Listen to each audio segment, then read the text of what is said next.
जब रजोगुण अधिक हो तब परमात्मा के नाम का जप करना चाहिए, और जब तमोगुण अधिक हो तब नाम संकीर्तन करना चाहिए। इसलिए जिस जिस वृत्ति के लोग हैं उनको उसी तरह का साधन पसंद आता है।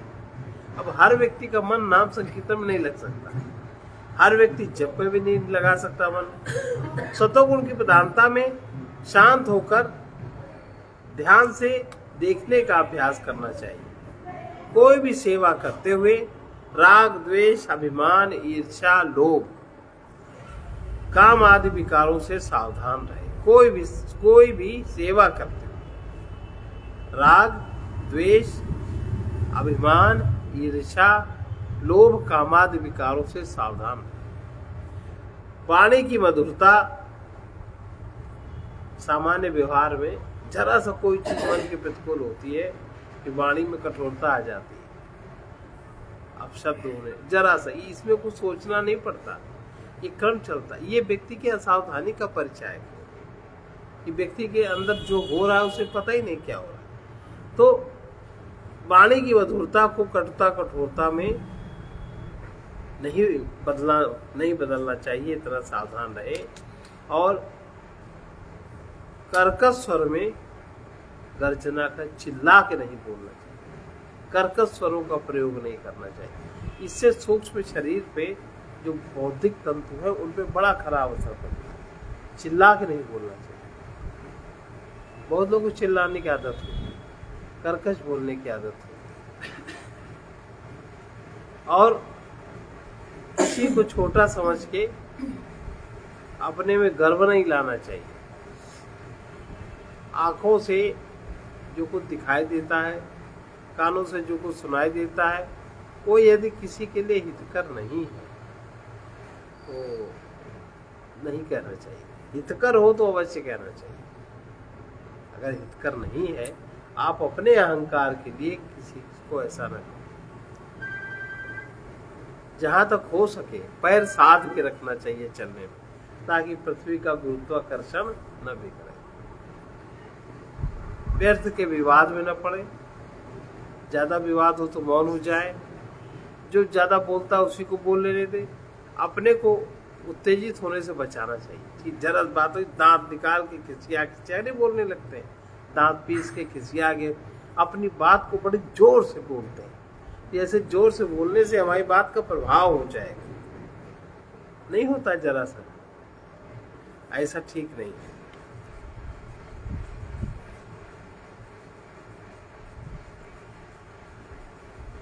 जहां तक हो सके अपने मन को शांत रखना चाहिए।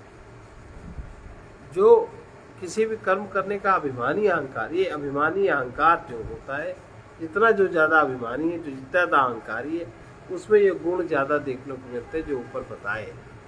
इनको सावधानी पूर्वक इसको देखना चाहिए और अपने आप को समझते हुए साक्षी चैतन्य को देखते रहने के लिए सावधान रहे। इससे मानसिक पाप नहीं बनता, भौतिक पाप नहीं बनता, तो इससे अंतर यात्रा में सुविधा रहती है।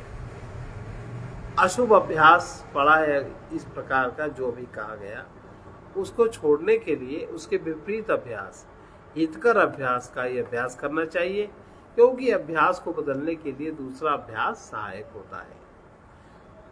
अपने सुखासक्ति के कारण मन जहां लगता है उसमें विचार पूर्वक परिणाम देखते हुए सुखासक्ति के राग का त्याग करें। अपने में वैराग्य का बल बढ़ाए। तन से, वाणी से, मन से किसी प्राणी को जहां तक हो सके दुख न पहुंचाए। तब ये हिंसा हो रही है इसको पहचाने।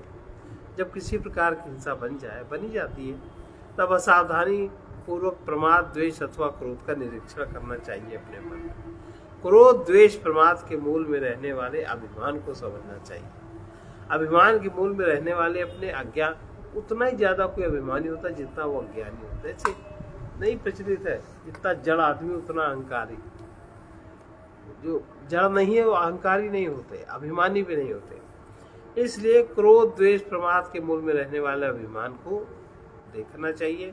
अभिमान के मूल में रहने वाले अज्ञान को जानना चाहिए। द्वेष तथा क्रोध निवृत्ति के लिए परमात्मा को समझना चाहिए, जानना चाहिए। और अपने प्रेम को सर्वात्मा में स्थिर करना चाहिए, किसी पदार्थ में प्रेम को स्थिर नहीं करना चाहिए, जिससे द्वेष हो, और द्वेष नहीं छूटता। वो रात में उसका मानसिक ध्यान करके अपने मन का द्वेष हटाना चाहिए, तो धीरे से वो वृत्ति हट जाती है। आत्म कल्याण के लिए, किसी प्रकार के उद्योग की सफलता के लिए सदाचार को अपनाना, संयम को अपनाना, सेवा, सद्भावना, सद्विवेक एवं प्रेम को पूर्ण करें। एकांत रहने में मन उबने लगता है, कभी कभी तो घुटन होती है, लेकिन इस बात में बहुत ही संभाल के, बहुत ही धीरज से अपने मन को इन चीजों से निकालना चाहिए, नहीं तो विक्षिप्त हो जाने का डर। देखो बहुत से लोग विक्षिप्त नहीं रहते, कहते वो योग साधन करते हैं, ऐंठ जाते हैं, ऐंठे रहते हैं नहीं ठहरते, पागलों जैसी हरकतें करते हैं। बहुत भक्त है कोई, वो पागल ऐसी हरकत करता है, 24 घंटा वो माला लिए रहता है, 24 घंटे कोई माला नहीं। इसका मतलब उसमें कितना रजोगुण है। 24 घंटे जो व्यक्ति माला लिए रहे और इतना रजोगुण है, इतना उसको प्रदर्शन है कि वो दिखाता है कि उसको मान दो, उसको श्रेष्ठ समझो, ये इस बात का प्रतीक है। ये सब छोटी छोटी बातें नहीं समझ में आती। यह जो मनस्थ जीव है, ये जीव मन के साथ मिलकर सुखमय, दुखमय, हर्षमय, शोकमय, देहमय, जातिमय, नाममय, रूपमय, भोगमय, क्रोधमय, लोभ, इच्छा, द्वेषमय बन जाता है। यह मन ही सर्वशक्तिमय है, यह मन ही शुभमय, अशुभमय, पाप पुण्यमय है। यह मन जहाँ लगता है, जिससे मिलाया जाता है, ये मन उसी का रूप तुरंत धारण कर लेता है, नहीं कर लेता, और उसको मेरा मान लेता है, उससे मोह लगा लेता है, और फिर चाहे कोई भी ना हो, और फिर उसके संयोग और वियोग में सुख दुख का अनुभव भी करता है। ये मन ही है, उसी में बन जाता है। इसलिए यह मन ही साधना, अभ्यास तथा ज्ञान योग के द्वारा शिवमय, ब्रह्ममय, हरिमय, ये मन ही हो जाता है। वो लोग कहीं से प्रकट नहीं होते। हम जिस चीज का मन से अभ्यास करते हैं, वही वृत्ति मन में स्थिर हो जाती। भगवान वगैरह प्रकट नहीं होते, वही वृत्ति मन में स्थिर हो जाती है। अविवेकी लोग तो मन से लड़ते हैं, लड़ाई नहीं करते, मन को कोसते हैं, पर जो विवेक द्वारा इस मन का सदुपयोग करना जानते हैं, उन्हीं का मन समस्त सिद्धियों का साधन बन जाता है। और इस मन के पीछे नहीं पड़ना चाहिए। इस मन को बुराई से हटाओ, ना हटाओ न लगाओ, बल्कि तुम स्वयं हट जाओ बुराई से। जब स्वयं हट जाएंगे तो मन तो तुम्हारे पीछे चलेगा ना, तो मन कैसे लगेगा। और इस मन को भगवान में लगाओ नहीं, प्रथम तुम ही भगवान का स्मरण करना शुरू करो। मन के पीछे काहे पड़ो। मन में ऐसा, मन में ऐसा, मन में बना रहे तो उसमें जो है आप घूम जाइए। इस मन को रोकने का प्रयास भी ना करो, स्वयं रुक जाओ और रुक कर मन को देखते रहो। मन से कोई काम ही ना लो, मन को भोग का साधन ही ना बनाओ, तो फिर अभी तक जो मन पे चढ़े हो उस मन से उतर जाओ, तो अपने ऊपर बड़ी कृपा होगी और फिर मन को भागने दो, तुम नहीं गिरोगे। ये है मन की युक्ति। जो लोग मन की बहुत निंदा करते हैं, मन से परे शांत रहने की बात करते हैं, मन से परे, आश्चर्य यही है कि स्वयं तो अपने आप में रुकते नहीं, स्वयं अपने में नहीं रुकते और मन को रोकना चाहते और मन पर चढ़े बैठे। यही तो होता है। मन से काम लेते रहते हैं और मन की चंचलता को भी कोसते रहते हैं। स्वयं भगवान से प्रेम नहीं करते, मन को भगवान में लगाना चाहते हैं। स्वयं भोग सुख में आसक्त रहते हैं, मन को परमात्मा का योगी बनाना चाहते हैं। तो मन को हम साधन न समझकर साध्य की तरह इस्तेमाल करें, जैसे मन हमारा भगवान हो। तो जो लोग मन के दास हैं वही लोग मन के साथ इस तरह की क्रियाएं करते हैं। अब जैसे कि जो सत्य परमात्मा का योगानुभव करना है, तो तुम मन का साथ छोड़ दो। जहां तुमने मन का साथ छोड़ा वहीं तुम अकेले हो गए। सारी भीड़ मने में तो है, अकेले हो गए। अब मन का संग नहीं रहेगा।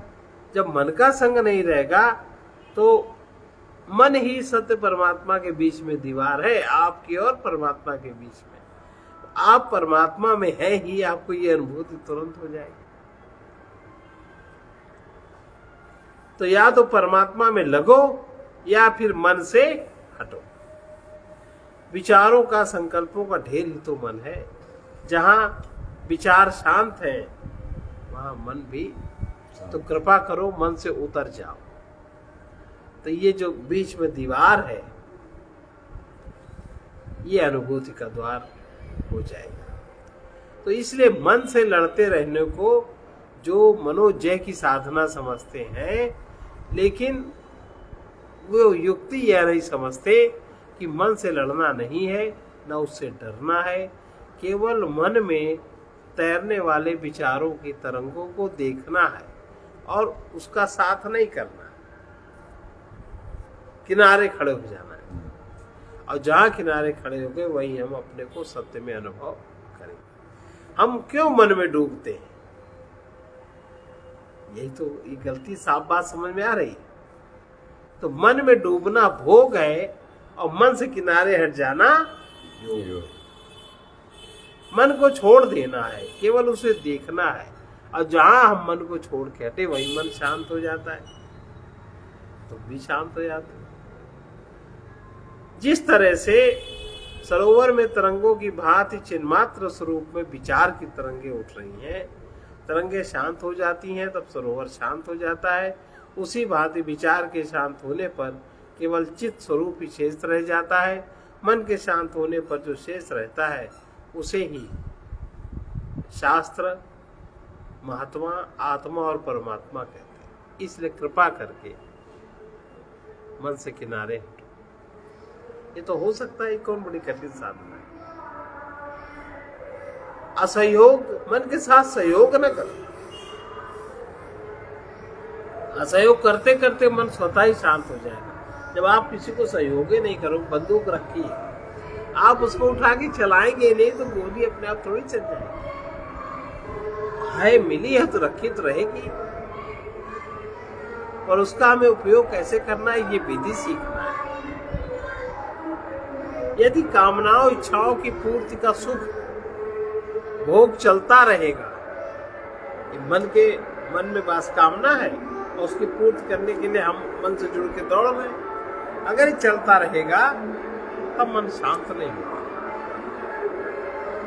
अपने चिन्मात्र स्वरूप को जानना चाहिए इस प्रकार, और उसी का चिंतन करना चाहिए। क्षुद्र विनाशी देह रूप का चिंतन न करें। क्षुद्र विनाशी देह रूप को देखें और देखने के साथ साथ स्मरण रहे कि मन बुद्धि अहं के द्वारा परमात्मा प्रभु को नहीं पकड़ा जा सकता। मन बुद्धि और अहं के द्वारा ये तीनों ही साधन है। ये साध्य, इनसे आप साधु को पकड़ नहीं सकते, और अहं के द्वारा परमानंद प्रभु को पकड़ा नहीं जा सकता। अतः इस सब का आश्रय छोड़कर निराश्रय हो जाए, तभी अपने को परमाश्रय में अनुभव करने लगे। मन बुद्धि और अहं तीन से अलग तो अपने को परमाश्रय में अनुभव करने लगे। कितनी सरल ये बात है। इस प्रकार जब तक किसी भोगी का मन स्त्री सुख में आ सकता है, लोभी का मन धन में आ सकता है, तब तक किसी प्रकार के व्याख्यानों का किसी प्रकार के ज्ञान का प्रभाव नहीं पड़ता, आचरण में नहीं आ पाता। जो मनुष्य अपनी इच्छा पूर्ति के लिए ही किसी से स्नेह करता है, यही है रिवाज दुनिया का, यही है। जिसके मन में सुगत वस्तु अथवा व्यक्ति में ही आसक्ति बनी है, यदि किसी संबंधित व्यक्ति में आसक्ति है, तब उससे अपने मन की, अब आसक्ति तो कैसे छूटे, तब उससे अपने मन की पूर्ति न चाहो तो प्रेम हो जाएगा। किसी से आसक्ति बहुत है और वो हमारे काम आवे, हमें सोचते, ये न करें। व्यक्ति में अगर आसक्ति है तो उससे अपने मन की पूर्ति के पक्ष छोड़कर उसकी सेवा करने लगे तो उसकी आसक्ति छूट जाएगी। यदि किसी वस्तु में या धन में किसी की आसक्ति है और नहीं छूट पा रही है, तब उस वस्तु के द्वारा, संपत्ति के द्वारा जो उसके अधिकारी हैं उनकी सेवा करते रहने से भी आसक्ति मिट जाती है।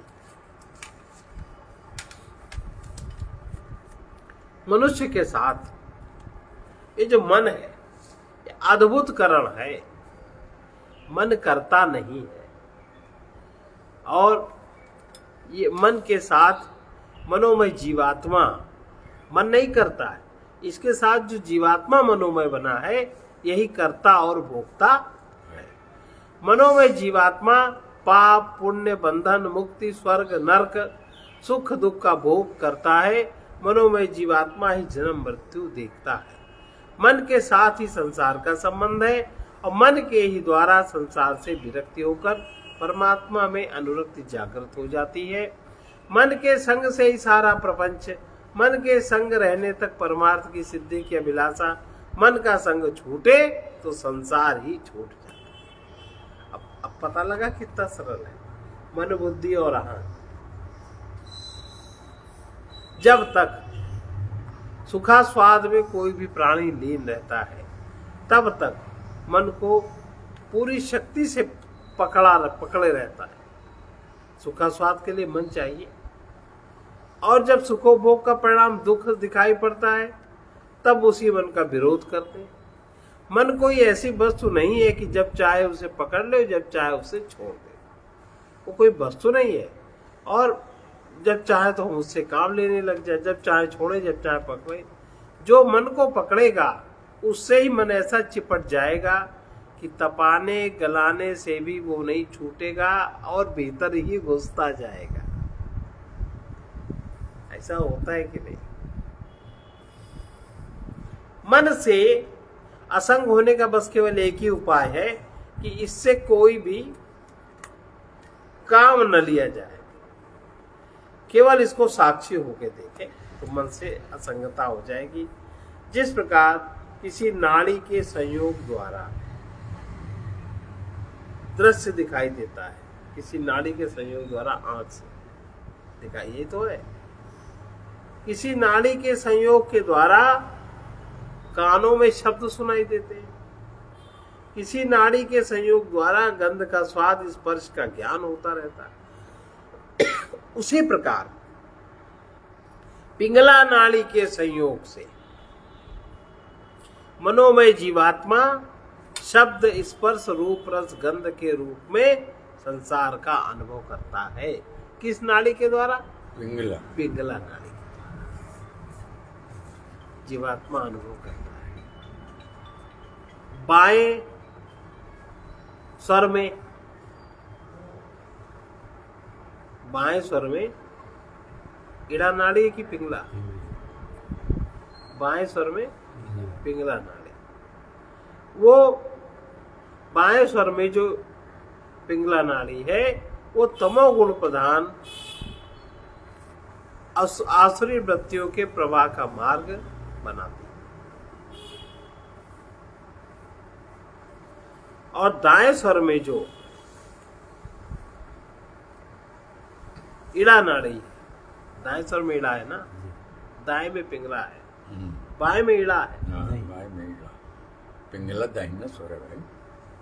ये इड़ा नाड़ी, ये चंद्र बाएं इड़ा है, चंद्र स्वर इड़ा है। हाँ, और ये सूर्य नाड़ी है पिंगला। हाँ, तो बाएं स्वर में इड़ा नाड़ी है, इड़ा इड़ा के द्वारा ही ये सब काम होता है मन का। जो बाएं स्वर में इड़ा नाड़ी है वो तमोगुण प्रधान आसुरी वृत्तियों के प्रवाह का मार्ग बनाती है, और दाएं स्वर में जो पिंगला नाड़ी है वो रजोगुण प्रधान वृत्तियों द्वारा विक्षेप का कारण बनती है। सुषुम्ना नाड़ी सतोगुण प्रधान वृत्तियों के प्रवाह का पथ बनती है। अनेक प्रकार के योग के अनुभव के द्वारा विविध प्रकार के योग का जो साधन करता है प्राणी, उससे तमोगुण रजोगुण की सीमा को पार कर सतोगुणी वृत्तियों के सहारे निवृत्ति स्थिति में पहुंचना योग सिद्धि का द्वार है। अब बताओ इतना कौन धैर्य धारण करता है? हम अगर एक माला लेके बैठ गए तो उसी को 5-10 मिनट जप लिया, उसी को पूरा साधन मानते हैं, और रजोगुण भी नहीं शांत हो पाता। ये सब मानसिक चिपकाव है।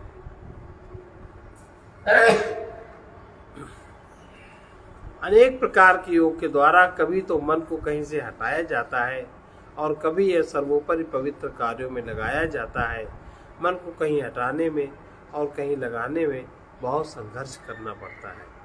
इसलिए इसका सर्वोपरि उपाय एक यही है, यदि धैर्य साथ दे, शांत होने की शक्ति हो तो मन को देखते रहे, न कहीं लगाए न कहीं हटाए। यह मन स्वतः ही शांत हो जाएगा, और शांत होते ही साक्षी भाव से देखते ही वो निर्मल भी हो जाएगा। इसके लिए कोई विशेष प्रयत्न की आवश्यकता नहीं है। जितनी देर हम प्रायः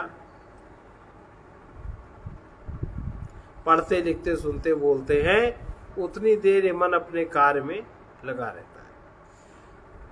इन कार्यों के अतिरिक्त जब भी हाथ पैरों से कार्य करते हैं, बैठे हैं, लेटे हैं, तब मन व्यर्थ चिंतन में लग जाता है। भूतकाल की स्मृतियों में यही मन तल्लीन रहता है। अवकाश के समय में देखें तो ये मन सुने हुए, भोगे हुए, देखे हुए की स्मृति इसमें आती रहती है।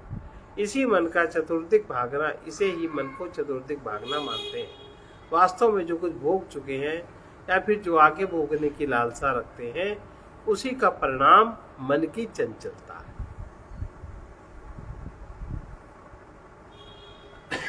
लेकिन जो साधक अगर सच में साधन करना चाहता है तो मन तथा बुद्धि को मौन रखने में सफल हो जाए, उसी के मन में भुक्त अभुक्त स्मृतियां शांत हो पाती हैं और वर्तमान में कर्तव्य की स्मृति उसी की जागृत रह पाती है। ऐसा साधक असत्संगी न रहकर सत्संगी हो जाता है। जिस चेतना से कार्य का आरंभ होता है और जो चेतना कार्य के अंत में विद्यमान रहती है, उसी में डूबना अथवा अपने को उसी परमाशय में देखना नित्य प्राप्त सत्संग है। इस सत्संग के लिए किसी देश काल अथवा किसी अन्य संग की अपेक्षा नहीं है, किंतु पराधीनता सत्संग ये सत्संग होने नहीं देते। जिस सत्संग के लिए इधर उधर हम भागते रहते, वो तो वही है जहाँ पर हम हैं, वो वही मिलेगा जहाँ हम स्थिर हो, अपने को स्थिर अनुभव करेंगे। इस प्रकार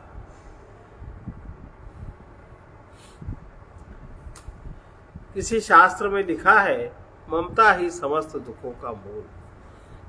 ममता माने जो मन मेरा मानता है। मन ममता रहित होने पर ही परम सुख है। निर्मम होने पर ही वैराग्य जागृत होता है, और ऐसे वैराग्य के द्वारा ही योग की अनुभूति होती है। योग से ज्ञान होता है, और ज्ञान के द्वारा और ज्ञान योग के द्वारा मनुष्य अपने को मुक्त अनुभव करता है। वैराग्यवान साधक को ज्ञानमयी दृष्टि के प्रभाव से संयोग की दास्ता और वियोग के भय से मुक्ति बहुत काल में मिलती है। अधिक अभ्यास की आवश्यकता है। बहुत से लोग अपनी संकुचित बुद्धि के अनुसार शास्त्रों के तथा गुरुवाक्यों के अर्थ भी अपने संकुचित रूप में ही लगाते हैं। उसको योग साधना के इसी कारण संकुचित बुद्धि के कारण, संकुचित बुद्धि का अर्थ लगाने के कारण वो योग साधना का विवेक नहीं प्राप्त कर पाते। अविवेकी जन में ज्ञान का अभिमान जागृत हो जाता है, और उस अभिमान का ज्ञान उनको जागृत नहीं रहता। इस प्रकार से किसी भी प्रकार कोई भी व्यक्ति वस्त्र की दुकान में अथवा आभूषण भंडार में विविध वस्त्रों व आभूषणों को ही उन्हें प्राप्त करने का लालच रखता है, किंतु मूल्य सुनकर मौन रह जाता है। प्रायः अपनी पूंजी और आवश्यकता के अनुसार वस्त्राभूषण लेना संभव होता है। उसी भांति योग की सिद्धियों को पढ़ सुनकर साधक के मन में लालच जागृत होता है और अनेकों साधक इसको पढ़ सुनकर सिद्धि चमत्कार के लोभवश योग साधनाओं को करने भी लगते हैं। अपनी योग्यता शक्ति का परीक्षण भी नहीं कर पाते और वे साधन को ही निराश होकर फिर छोड़ बैठते हैं और कभी कभी हानि भी उठाते हैं। प्रत्येक मनुष्य के मन पर संग का प्रभाव अवश्य ही पड़ता है। संग के अनुसार ही संस्कार दृढ़ होते हैं। प्रायः संस्कार प्रेरित होकर मनुष्य अनेक प्रकार के कर्म करता रहता है। जो बार बार दोहराया जाता है उसी का अभ्यास हो जाता है। जिसका अभ्यास हो जाता है वही सहज हो जाता है। और शरीर के द्वारा जो कर्म बार बार किया जाता है, इंद्रियों के द्वारा जो विषय बार बार दोहराया जाता है, मन द्वारा जो बार बार जिसका मनन किया जाता है, बुद्धि द्वारा जिस प्रकार के विचारों की अथवा जिस प्रकार के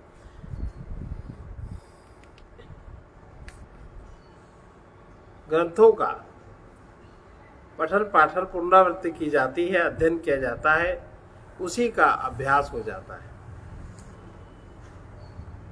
हर व्यक्ति कुछ न कुछ सहज रूप में कुछ करने की, किसी को अपना मानने की, किसी के चिंतन का, किसी के ध्यान का सहज अभ्यास है। ईश्वर के स्मरण चिंतन ध्यान में अवश्य कठिनता है, क्योंकि इस दिशा में किसी प्रकार का अभ्यास जन्मों से नहीं शुरू हो रहा है। इसलिए जो साधक परमात्मा का स्मरण चिंतन ध्यान करना चाहता है, उसे बार बार शुभ के अभ्यास को स्वीकार करना चाहिए, सेवा के अभ्यास को बढ़ाना चाहिए, जिससे पाप कर्म क्षीण होते हैं। जिससे स्मरण चिंतन ध्यान में पहले मन नहीं लगता, अभ्यास होने के बाद अनायास ही मन लग जाता है। फिर मन हटाया नहीं हटता। मन लगने के पश्चात पुनः परिणाम को देखना भी आवश्यक है। बस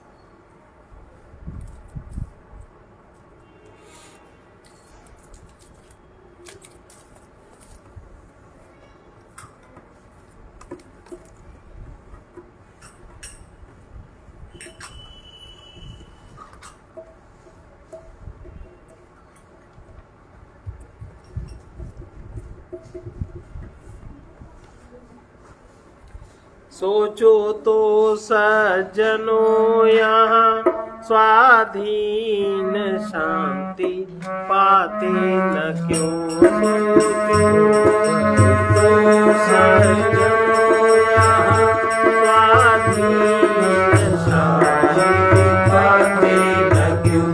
सुख का ही अंत दुख देख कर,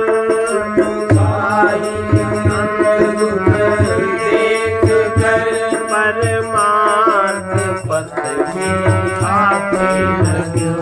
परमार्थ पथ में आते न क्यों।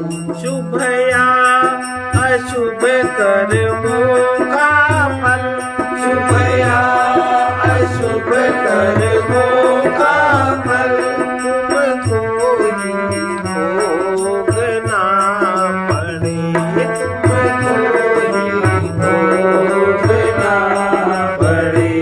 अब सावधान होके तुम, अब सावधान होके तुम निष्कामता को लाते न क्यों। निष्कामता को लाते न क्यों। सोचो तो सज्जन यहाँ स्वाधीन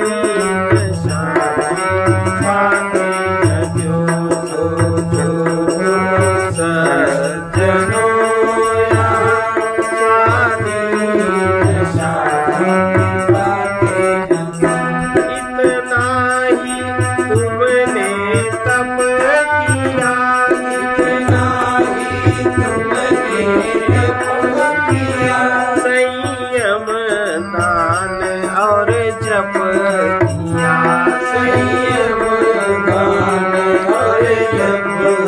सत्य को जानने ना देवो, सत्य को जानने ना देवो, अभिमान मिटा देना क्यों, अभिमान मिटा देना क्यों, सुख का ही अंत दुख देख कर, सुख का ही अंत दुख देख कर, परमार्थ पथ में आते न क्यों, परमार्थ पथ में आते न क्यों, मन में सुखोपभोग की तृष्णा, मन में सुखोपभोग की तृष्णा, एक आग लगी हुई,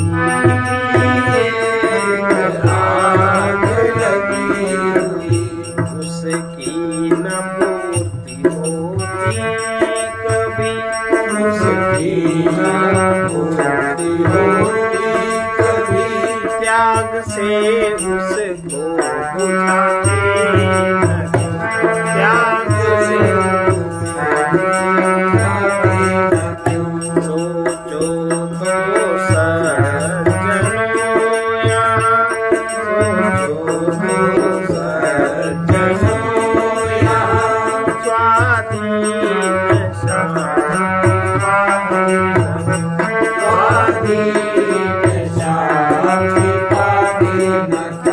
सुंदर मानव तन मिला, सुंदर मानव तन मिला, सत्संग का सुयोग भी, सत्संग का सुयोग भी, ऐसा सुअवसर पाके पथिक, ऐसा सुअवसर पाके पथिक, जीवन सफल बनाते न क्यों, जीवन सफल बनाते न क्यों, सोचो सज्जनों यहाँ, स्वाधीनो तो सज्जनों यहाँ, स्वाधीन स्वाधीन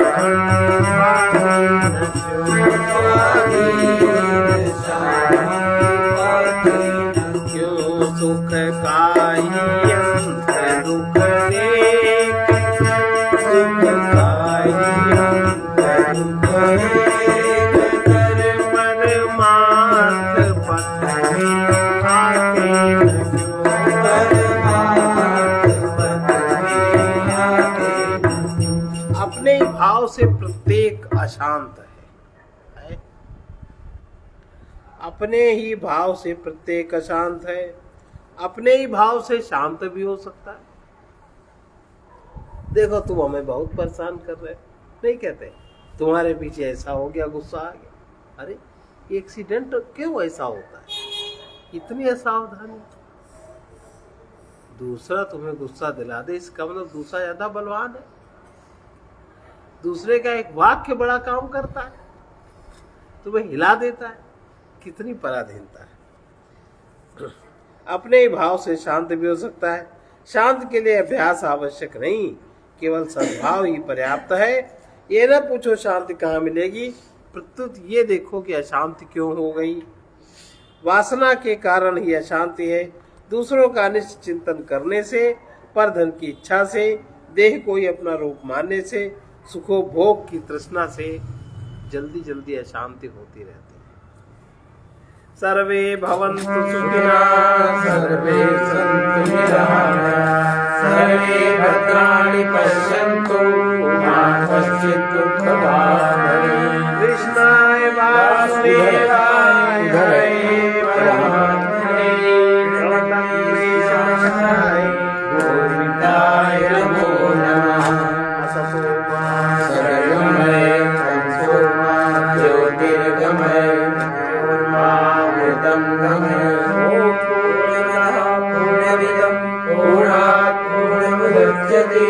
पूर्णस्य पूर्णमादाय